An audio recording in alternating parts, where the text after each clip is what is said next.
Hi, everyone. My name is Iman, and this is episode number 2 of PreDental Talk presented by Crack the DAT.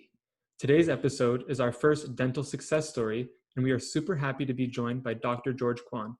Dr. Kwon is a graduate of the Goldman School of Dentistry at Boston University and is a practicing dentist in the state of Massachusetts.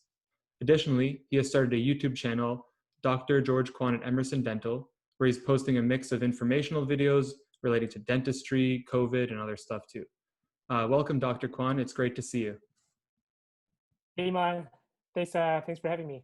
Yeah, thanks so much for coming on. So for the listeners that really don't know, I go to Emerson Dental. That's the practice I attend. And Dr. Kwon was so nice to agree to come on for this interview.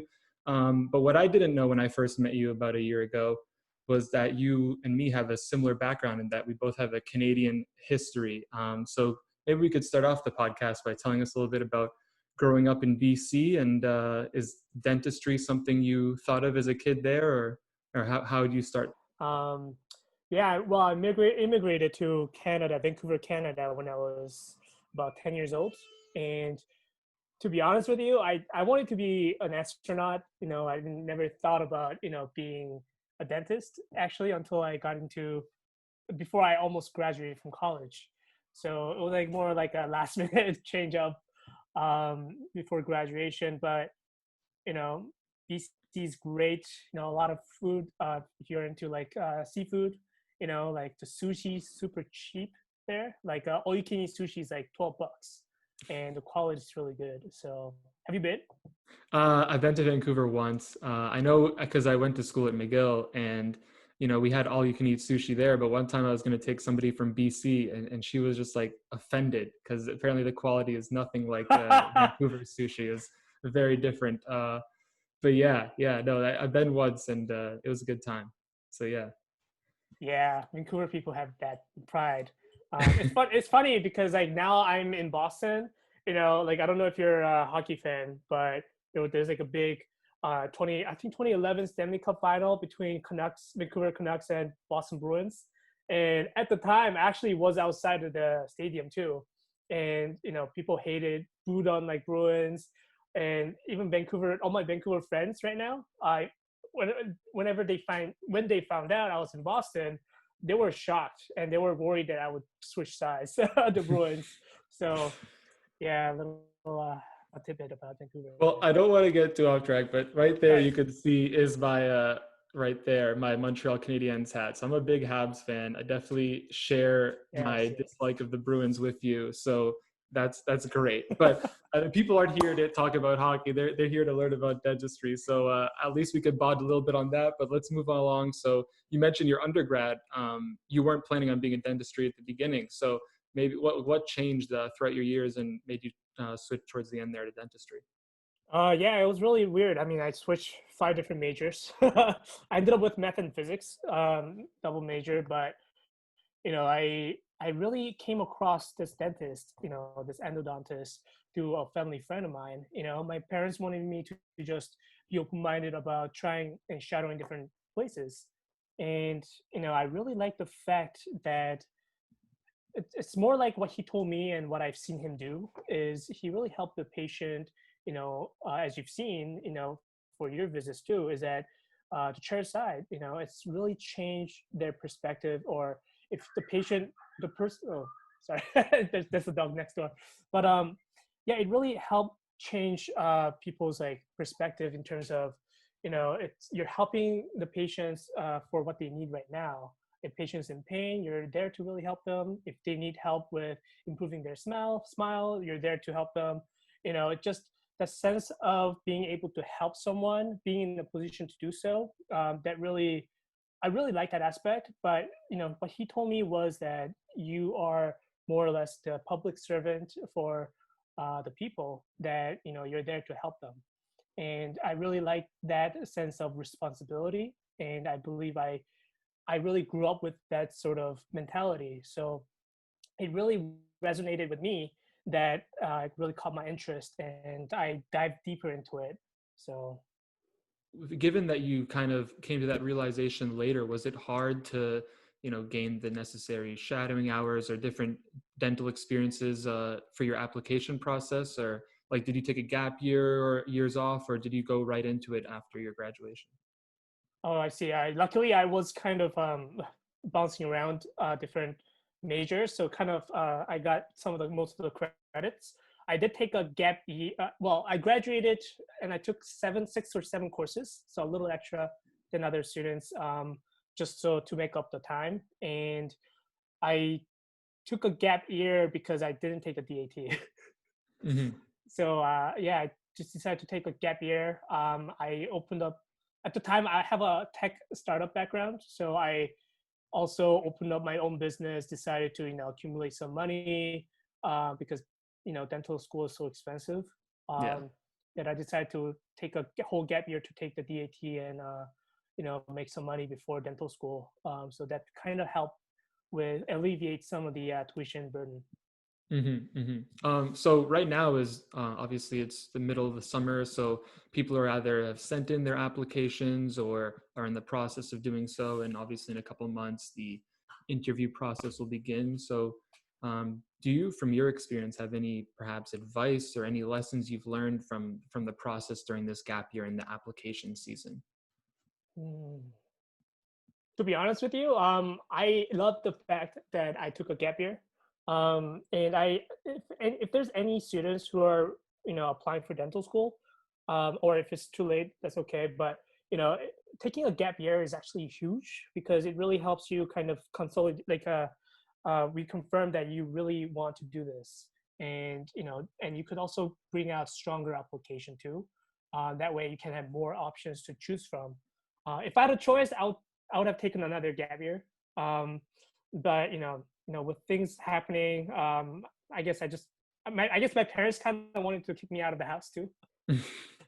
So they're like, yeah, you should just go to States, just stop being at home, and just because like I was at home, I was trying to make money. They were worried that I would change my mind of not going to dentistry the Hmm. longer I waited. So yeah, I just took that 1 year. But I do recommend everyone to take 1 year gap year just to think over, because first 4 years it's like a blitz, right? And if you're just working towards getting into dental school first 4 years, I'm sure I don't think you have. I don't know about you, but I don't think I would have had enough time to really think over what I really wanted to do. Hmm. So yeah, 1 full year. If that's what you were looking for. Yeah, yeah, no, I mean, that's actually kind of something that I've been doing as well. So, I mean, during my undergraduate career, I was considering a couple different options, and during my last year and a half year, I really solidified on dentistry. And so, like you, I Mm, had not taken the DAT yet, so that's what I'm doing this summer. And I do find that this extra time is helping me, like you said, with the money. Definitely, I'm going to try to, make some money during this next year. Obviously, the whole COVID thing is getting a little bit in the way of makes it a little more difficult, but I'm doing my best. But yeah, no, so definitely, I think that's great advice because and it's something I'm doing too. So it's happy to hear that we got some confirmation from one of the experts on that. mm. So I know that you did your undergrad in Canada. So I mean, I did as well, and I'm applying to McGill, but I'm also applying to American schools. And you obviously ended up at BU. So were you applying to both Canadian schools and American schools, or what made you choose one over the other? Well, I only took American DAT, and I wanted to push for America because my endodontist was he actually was from Boston University, Mm. and he also went to Penn. So I applied to only those two schools actually, Oh, okay. um, and I kind of applied late also in that cycle, but you know let's see.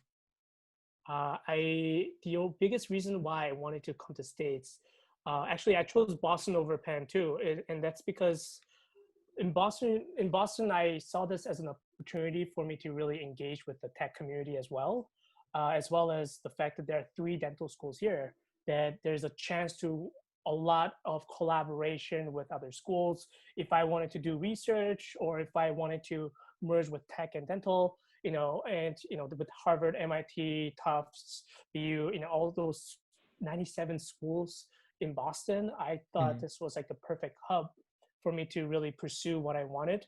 And at the time, it was really broad. I kind of left it open for possibilities depending on what I encounter. and just try to be adaptive to that. So I just saw that opportunity in Boston specifically, for that to happen. So I had that specific mind of making a change, just outside of just dental work done, getting dental degree. So yeah, it's worked out great for me. I met a lot of friends in this field, and it's been a blast. And I decided to stay here for that reason. That's awesome. So that's great. And we'll definitely touch more upon all that stuff. But for now, let's also return to the beginning, the early days at BU. So you obviously came there with a lot of excitement for the technology side and the research side, and had that motivation. When you first arrived at the school, was that the overwhelming emotion you had, was excitement, or were you a little nervous at first, or how did you feel in the first couple of days and weeks? Yeah, it was really exciting to meet other, classmates. Nervous as well because you don't know what to expect. But at the end of the day, like they kind of do this orientation, and before orientation, you kind of connect with your classmates over Facebook groups, and that was really helpful. I remember buying one of the hair dryer from before the orientation started too. People knew me because I really needed some things like hair dryer and like other little things in my house in your household. Mhm. So it was a good way to connect with them, and some of them were selling the extra things. So that's how we got it over. But it was so exciting to meet them because we all worked really hard to get there, and it was like a way to do a mini celebration before we kick off. So that was fun.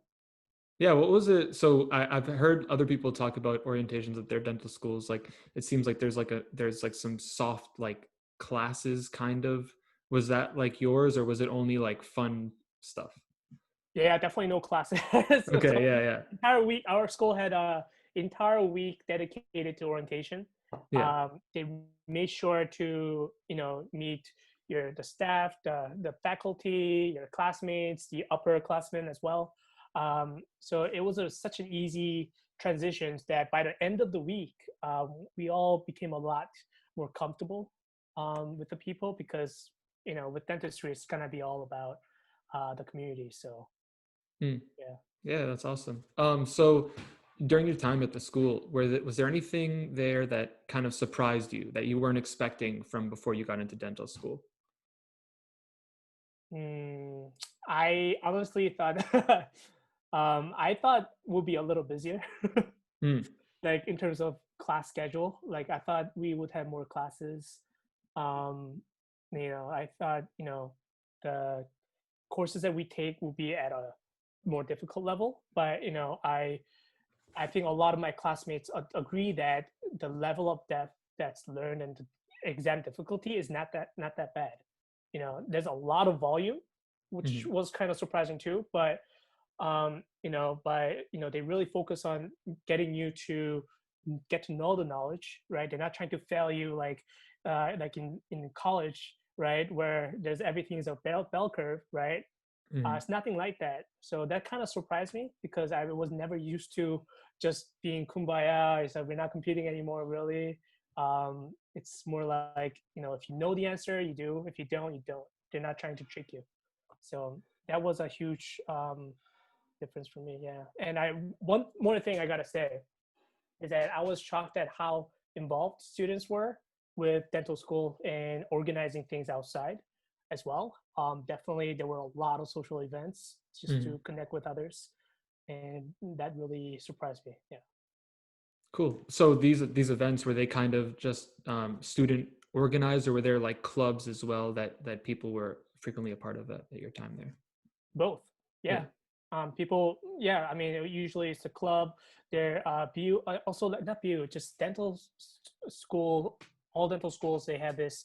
It seems like they have this ASDA, which is National Student Dental Association chapter in each schools, and yeah, they host a lot of parties.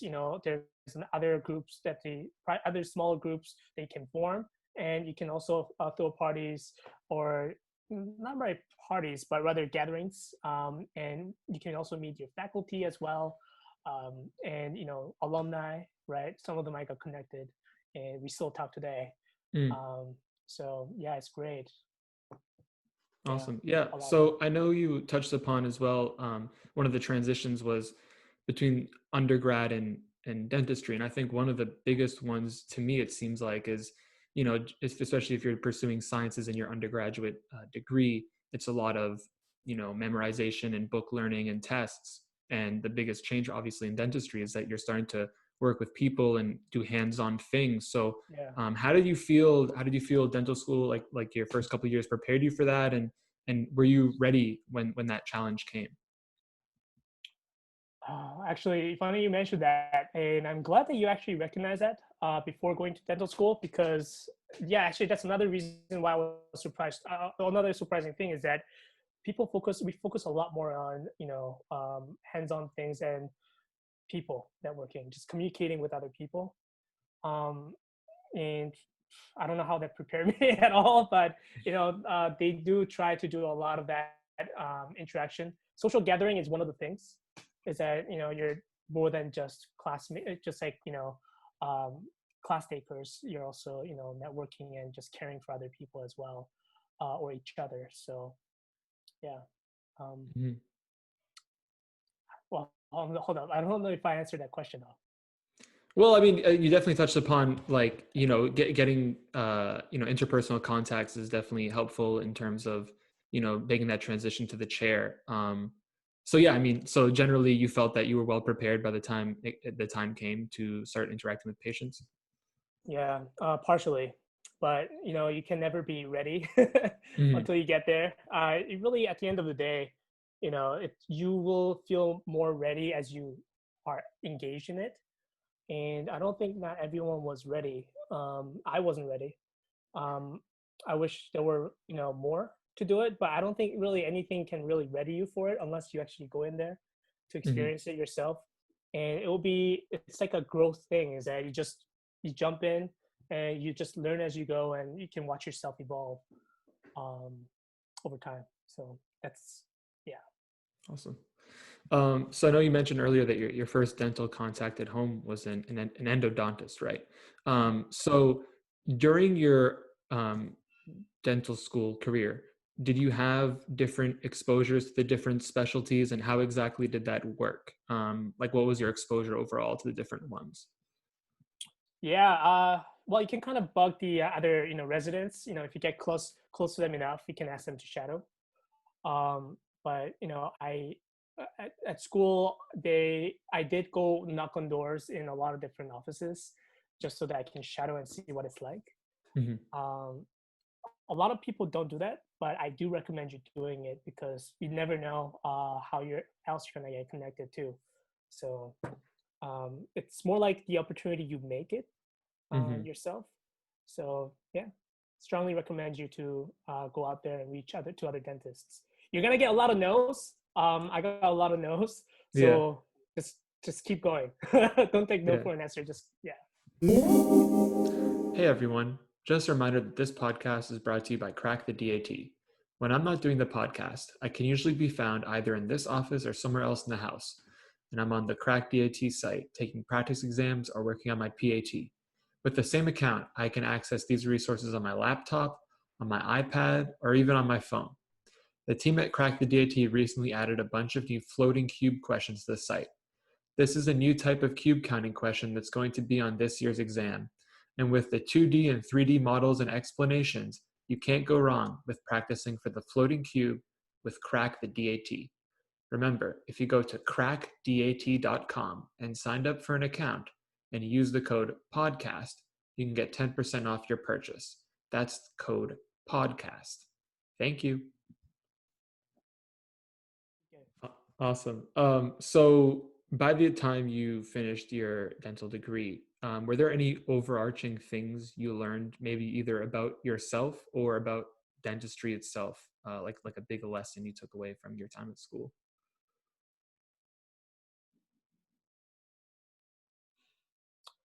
That's an interesting question because there's so many Hmm. that I can take, but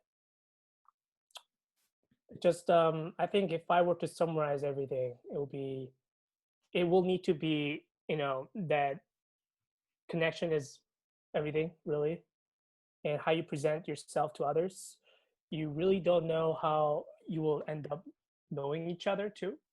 So this is also a profession that I realized by the time I graduated that, one person can introduce to the other.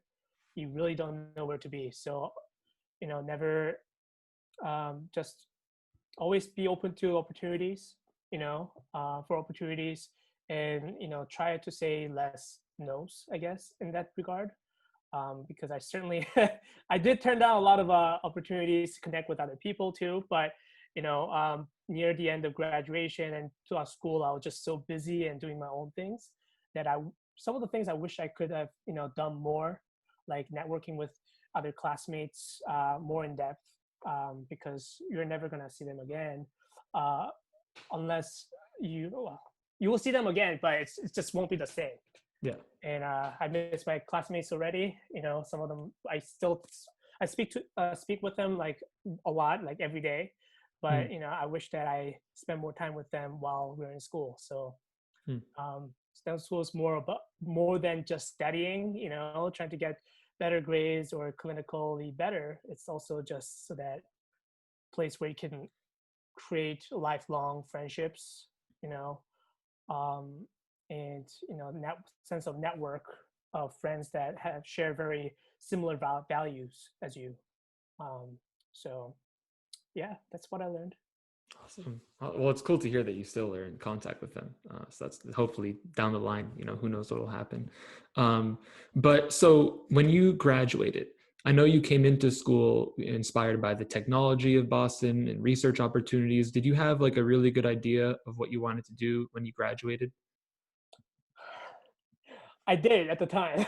Yeah. At the time I honestly thought that I was gonna go full into tech startups, because I was working on my company at the time, which filled last minute cancellations. It was going really well, and even after that ended, like I had a lot of offers to work at tech companies, but I had to turn it down because I really wanted to. It was a really hard decision, but I had to really focus on dentistry for the first few years at least. So, and I was fortunate to have met the owner of Emerson Dental, Dr. Greg Hmm. Wu, Hmm.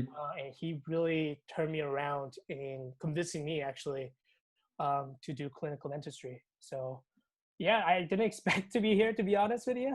I thought I was gonna take very unconventional route, but I'm really glad that I took upon it, and I got to meet you too. So Yeah. Yeah. Well, it's cool. Yeah. I mean, I'm really obviously happy to have met you. You've been awesome to me. You've been a great person to talk to in the last couple of months as I get through this application process. So in terms of meeting Dr. Wu, so what was the job search like? Like, did you meet him through your connections, or like, were you really searching for clinical jobs, or did it kind of happen to you? I was just browsing. I wasn't really looking for a job per se. Um, Hmm. but it's funny because I met him at a career fair, and I only went there so that I can do market research on what other other options there are, and just trying to get to know about what's out there. Yeah. And he was also there to promote his side business called On-Site Dental, which he's part of, but he had a separate office, Emerson Dental, right?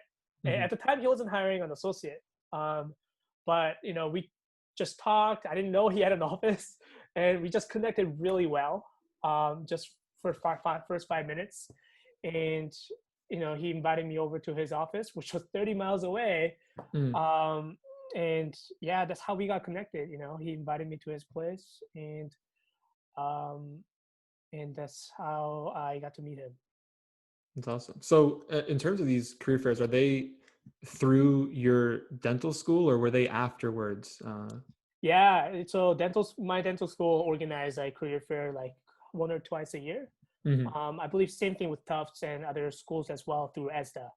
Yeah. So yeah, like I said, like the student resource is also great Mhm. at dental schools, because generally, yeah, they do all these support network kind of events. So yeah, it's great.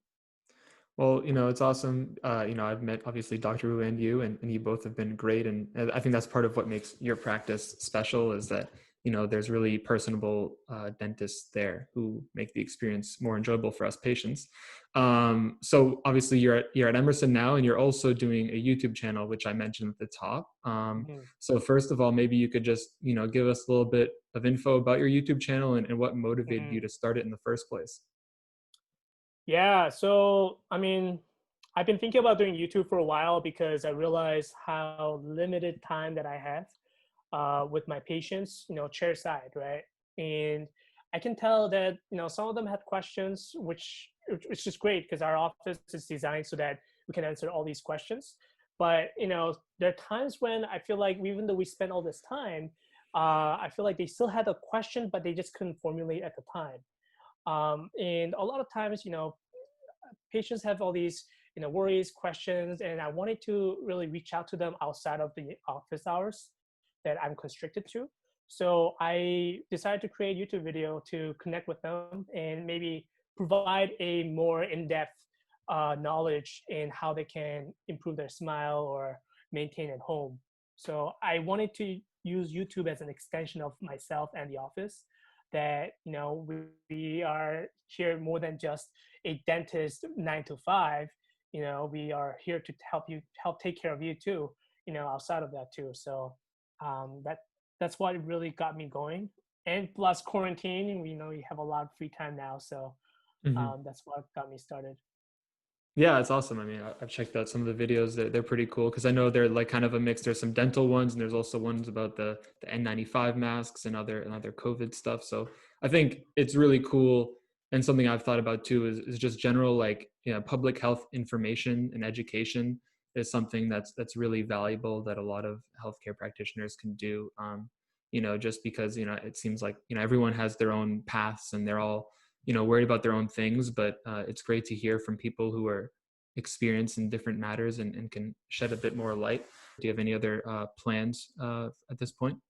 Yeah, actually, a lot of my patients comment on it, and I collect feedbacks and what they think. And I actually created a list of all these frequently asked questions from patients, and in what kind of videos they want to watch. So yeah, that's pending. It's coming. I'm just trying to fix my mic actually. Okay, So once that's fixed up, I'll probably resume back to making more content. awesome. Well, I look forward to seeing what's in store on that. So I know we touched upon the different the specialties before in dentistry. So as of right now, for the future, do you see yourself going back to school to specialize, or sticking as a GP? Or I know you mentioned other tech stuff too. So for you, what do you think the future is?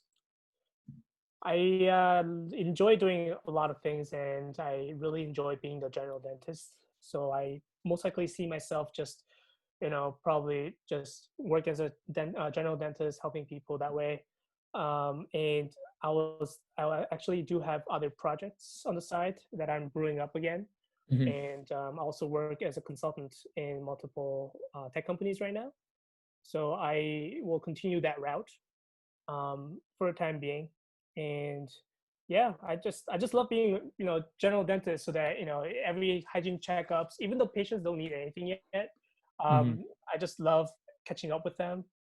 Make sure, just outside of being a provider, it just seeing how the kids are growing up, seeing how they're doing, they're feeling, and if there's something that I can help as a provider, it just that kind of connection I realize I can um, have more strongly as a GP. Hmm. Um, so, to be honest with you, I'm not the best person about specialty because, Yeah. yeah, because like I never considered doing specialty. Just two factors: too much education, right? Too much in the books, and a lot of money. And those are Yeah. two restrictions that I also have to realistic restrictions that I'll be working with. So, yeah, I'll be a GP.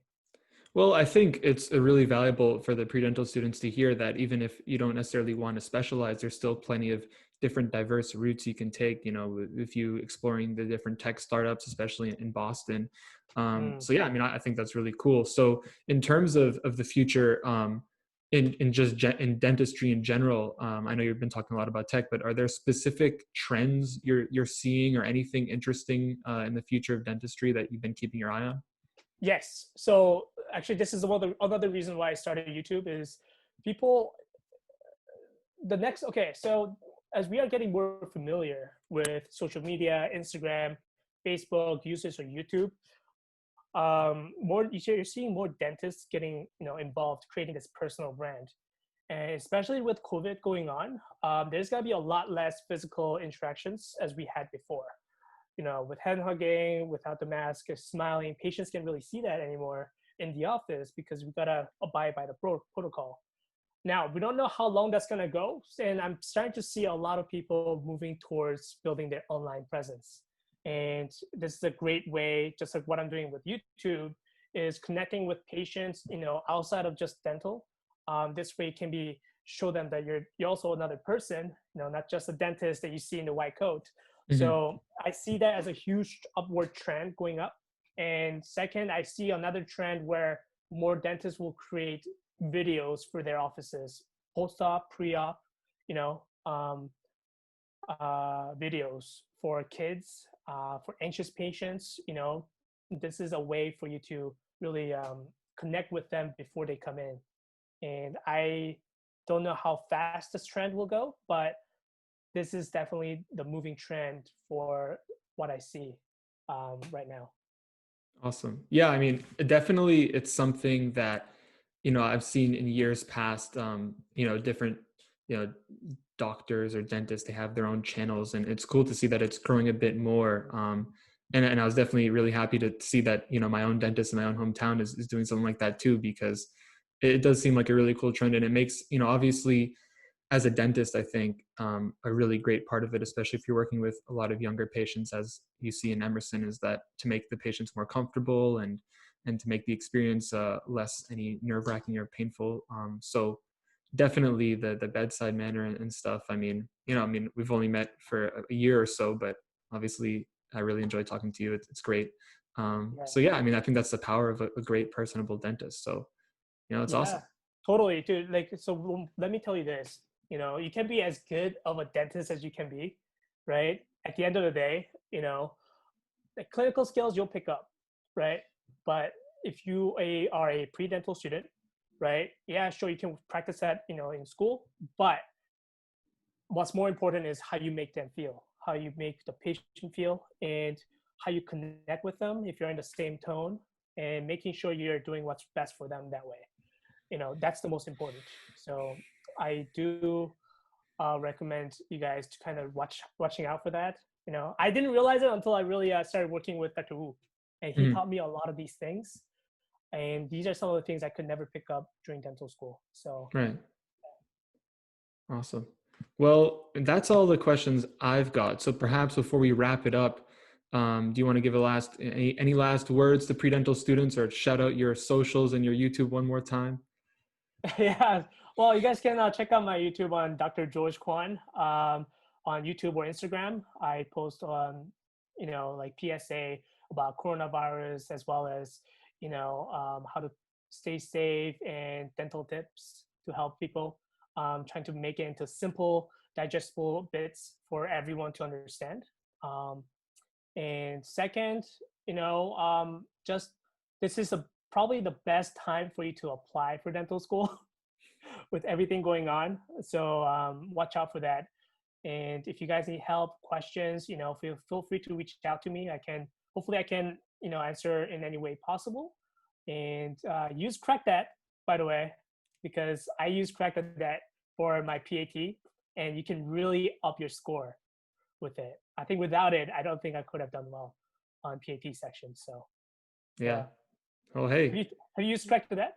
Yeah, yeah, I'm using it right now. I actually just took one, and my score has just improved over the last week alone. So it definitely, yeah, it's definitely been helpful for me. So you heard it from the experts, folks. Crack the DAT is it's a good resource.